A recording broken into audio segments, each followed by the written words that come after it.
ஒரு சின்ன கிண்ணத்தில் 3 ஸ்பூன் அளவுக்கு உளுந்து பவுடர் வந்து சேர்த்துக்கிறேன். அதில் நீங்கள் கொஞ்சமாக தண்ணி ஊற்றி கட்டி இல்லாமல் நல்லா கலக்கி எடுத்துக்கோங்க.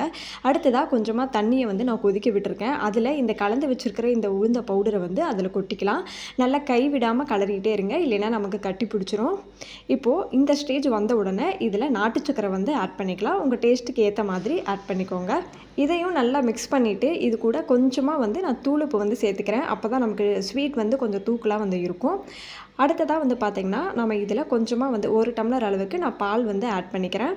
இதையும் வந்து நல்லா மிக்ஸ் பண்ணி நல்லா கொதிக்க விட்டுக்கோங்க. ஒரு கொதி வந்ததும் இதில் தேங்காய் துருவல் சேர்த்துக்கிட்டு நல்லா மிக்ஸ் பண்ணி இறக்கி வச்சுருங்க. இது நம்ம சாப்பிட்டோம் அப்படின்னா சின்னவங்கலேருந்து பெரியவங்க வரைக்கும் எல்லாருமே வந்து சாப்பிட்லாம். ரொம்ப ஹெல்த்தியான ஒரு ரெசிபி இது.